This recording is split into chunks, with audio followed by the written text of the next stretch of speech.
Greetings, fellow detectives. Wizard Kitten here, bringing you a new Nancy Drew analysis video.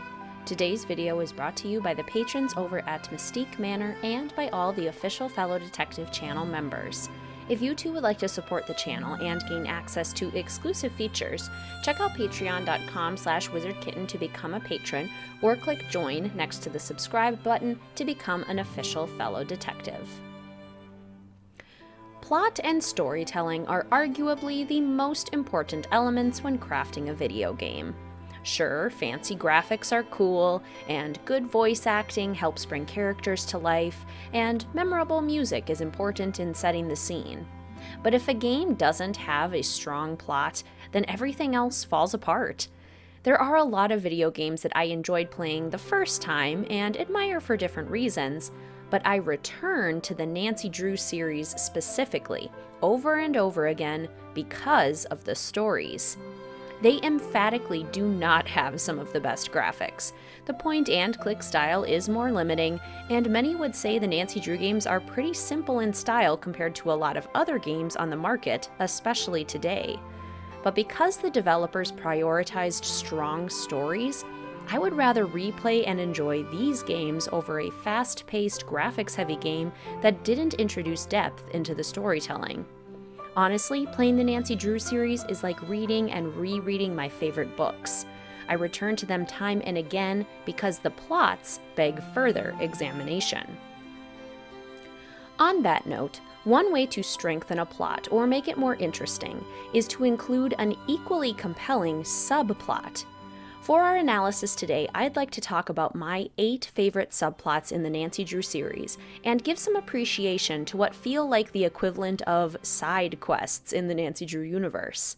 While there are some plots where everything is intricately related, there are some subplots scattered across the series that don't really connect or address the main mystery, but still add a lot of character, intrigue, and fun to the overall mystery. As such, all of my favorite subplots that I'm ranking today could probably be removed from the game and they wouldn't really change the outcome of the mystery.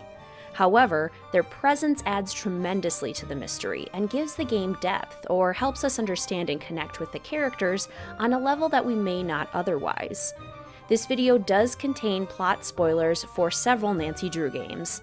You have been warned. So, let's get to ranking the best subplots in the Nancy Drew series. Number 8, the Daughters of Nefari in Tomb of the Lost Queen. In this case, Nancy's primary objective is to discover who is buried in the Lost Tomb and why someone would want to attack Dr. John Boyle. This is a pretty straightforward mystery, but depth is added by the inclusion of a secret society known as the Daughters of Nefari. Throughout the tomb, Nancy can find old letters referencing this secret society. Furthermore, the letters heavily imply that members of the society discovered the tomb before any archaeologists, became cursed by the tomb, and all ended up dying within the confines of the tomb. Though we never find the remains of any of these lost souls, knowing that they were there and supposedly died in the tomb adds a huge creep factor to the game that is definitely needed. If I'm going to solve a mystery in an Egyptian tomb, I definitely want to be creeped out and feel like there's danger and curses around every corner. This subplot is further strengthened when we learn that Jamila Eldine, one of the mysterious characters skulking around the tomb, is a descendant of one of the Lost Expedition members and is herself a daughter of Nefari. Truthfully, none of this has any bearing on why Dr. Boyle got conked on the noggin, nor does it influence Nancy's objective of finding the tomb's mummy. But it does add quite a bit of intrigue. I honestly wish the ramifications of this subplot were amplified even more, which is why it's at the bottom of this list, but it's still a compelling subplot.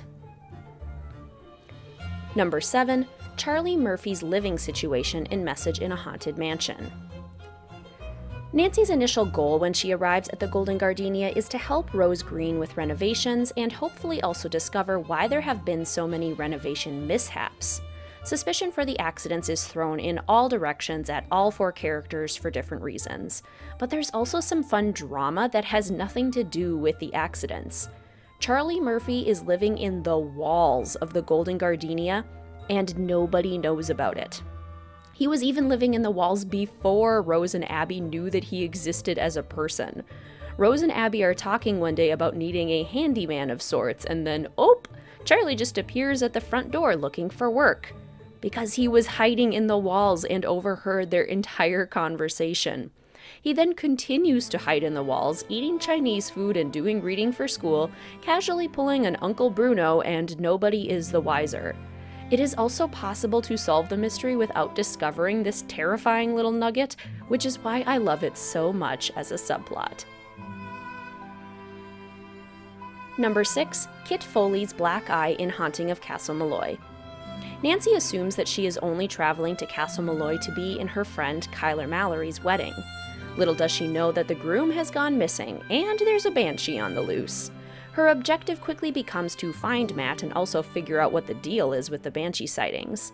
Uniquely, though, her suspicions are immediately aroused by Kit Foley, Matt's supposed best friend who is sporting a shiner that he got right around the time that Matt went missing. Figuring out where Kit got his black eye ends up being such a fun, dramatic detail to try and track down. Nancy accuses him multiple times of getting in a fight with Matt, but Kit insists he just got bumped by an inanimate object. However, finding affectionate pictures of Kit and Kyler and overhearing Kit arguing with Kyler make him seem a lot more suspicious. How did he get that black eye, really? Turns out he and Matt were messing around in the garden trying to fool Denal, and Kit got hit in the face by a branch. The answer really was as simple as that, but the fact that we spend the whole mystery assuming that a fight happened, and that it's really rare for characters in the series to ever have injuries, made for a really fun, dramatic little subplot. Number 5. Mary Yazi and Tex Britton's relationship in Secret of Shadow Ranch. Nancy initially arrives at Shadow Ranch for a fun vacation with Bess and George, but it becomes quickly apparent that someone on the ranch is up to no good. Nancy takes it upon herself to figure out what the deal is with the phantom horse, but what she doesn't expect is to find a budding romance. Mary Yazi is pretty suspicious from the get-go. She's visibly upset with the Raleighs, her horse has been on the Raleighs' land, she's apparently finding petrified wood in mysterious places, and Nancy even spots her with Tex at one point, and she angrily lies about it. Tex does the same, immediately rebuffing Nancy's attempts at gathering information. A conspiratorial allyship, perhaps? Get the Raleighs off the land because of all that valuable petrified wood? Hardly.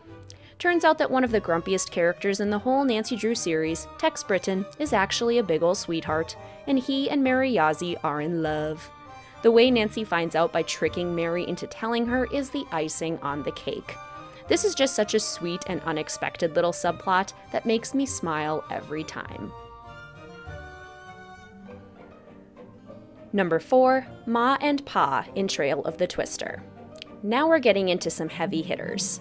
Nancy heads to Oklahoma to work undercover with a tornado chase team to figure out why there have been so many accidents. Along the way, she meets Pa, the proprietor of the local convenience store. Pa is a generous, goofy, lovable man who loves to gossip, but his establishment is known as Ma and Pa's, and he becomes evasive whenever Ma is brought up in conversation. Turns out he has good reason, because Nancy can read a newspaper article about how Ma lost her life after her vehicle was upturned by a twister. This devastating subplot is barely acknowledged or mentioned by any of the other characters. Nancy pretty insensitively keeps asking Pa where Ma is even after she has read the article, but Pa never shares more. It's also heavily implied by the article that Scott Varnell feels personally responsible for Ma's death because the tornado sirens did not go off properly, which adds more depth to his ultimate motivations in the game later on. This tragic side story doesn't have much of anything to do with the main mystery, but it sure does add a lot of character depth in a short amount of time. Number 3. Joy Trent's memories in the Haunted Carousel. It almost feels silly to call this a subplot because Nancy spends an inordinate amount of time in this case with Miles the Magnificent Memory Machine, trying to help Joy Trent reconnect with her past. This is not, however, the reason that Nancy is at Captain's Cove Amusement Park and has nothing to do with why the carousel horse was stolen, which is the primary mystery she was brought there to solve. Technically then, all of the time that Nancy spends with Joy and Miles is simply for character depth, and to provide some fascinating food for thought. If you'd like to see more about this, check out my video on the deeper meaning of the Haunted Carousel. It truly is a fantastic subplot because of how much meaning it is able to convey. We uncover some important clues as to the whereabouts of the carousel horse because of our work with Joy, certainly, but all the emotional baggage is pretty irrelevant to the case at hand. Far from detracting from the case, though, this subplot adds some much-needed intrigue to what would have otherwise been a pretty simple case. Number 2. Gunnar Tonnesson's Loss in Sea of Darkness. Following the trend of tragic loss subplots, we now come to one of the saddest moments in the whole Nancy Drew series. Nancy arrives in Iceland to find Magnus and also the treasure of the Hurleykeid. One of the local townspeople, Gunnar Tonnesson, has been a bit of a thorn in Nancy's side the whole time she's been there. He provides some helpful information from time to time, but mostly he just seems like a gruff and sometimes plain rude barfly. However, the reason for Gunnar's attitude comes to light when he gets kicked out of the pub by Elizabeth and asks Nancy to retrieve some of his personal belongings. When Nancy retrieves his box, she finds a birthday card inside from his daughter, who apparently looks remarkably similar to Nancy, and an article detailing the drowning of 2 Skipbrot residents, Gunnar's wife and daughter. This realization is crushing. In one day, Gunnar lost his entire family, his wife and grown daughter, on the sea, which he feels personally responsible for both as a sailor and as the lone survivor. Does this absolutely devastating story have anything to do with Magnus's disappearance or the location of the Hurleykeid's treasure? No. Does it break my heart and add miles of depth to Gunnar's character? Absolutely. Finally, number 1, Dexter Egan and Ezra Wickford's relationship in Treasure in the Royal Tower. In my opinion, this is easily the best subplot in the Nancy Drew series for several reasons. It's incredibly detailed and could exist as a whole story all on its own. It supplements the mystery, yet has nothing to do with the actual case Nancy is trying to solve, and it's told almost entirely through clues that Nancy discovers through exploration. Nancy arrives at Wickford Castle for a much-needed vacation, but while she's there, someone vandalizes the library. It turns out that the reason may have something to do with Marie Antoinette and some lost jewels, but that's just the main plot of this mystery. While exploring the vandalized library, Nancy uncovers a secret room behind a bookcase. Within the room, she finds mementos and scrapbooks belonging to the creator of the castle himself, Ezra Wickford. Upon snooping through this secret room, Nancy learns that the gruff castle manager, Dexter Egan, was Ezra Wickford's adopted son, whom he disowned after Dexter stole from his wallet and later got arrested for counterfeiting. What? This detail immediately makes Dexter one of the most interesting characters in the entire series, and also turns him into an immediate ally as Nancy continues to search the castle for treasure. It's deeply surprising and compelling, and adds so much additional intrigue to an already fascinating case. So, there you have it, fellow detectives, my top 8 favorite subplots in the Nancy Drew series. I'm a big fan of subplots and the added depth that they bring to a mystery.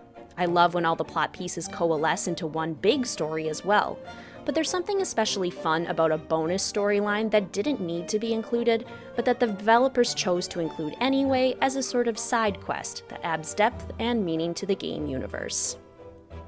That being said, what do you think of my ranking? Do you agree? What are your favorite subplots in the Nancy Drew series? Let a Wizard Kitten know in the comments section down below. If you really enjoyed this video, please consider hitting that like button or tipping me for the video with a super thanks next to the download button right beneath the video. If you would like to come join a fantastic group of fellow detectives at Mystique Manor as a patron for the channel, gain access to exclusive content, and support the making of more content like this, please check out patreon.com/wizardkitten. I also have channel memberships with exclusive badges and emojis to use during streams and in the comment section. If you'd like to support the channel by becoming an official fellow detective, click join next to the subscribe button. Please feel free to follow the channel on Instagram or Discord, linked in the description box down below. And as always, please feel free to like, comment, subscribe, and hit that notification bell for more Nancy Drew and Sims 4 content. Thank you so much for watching, fellow detectives. I will see you soon.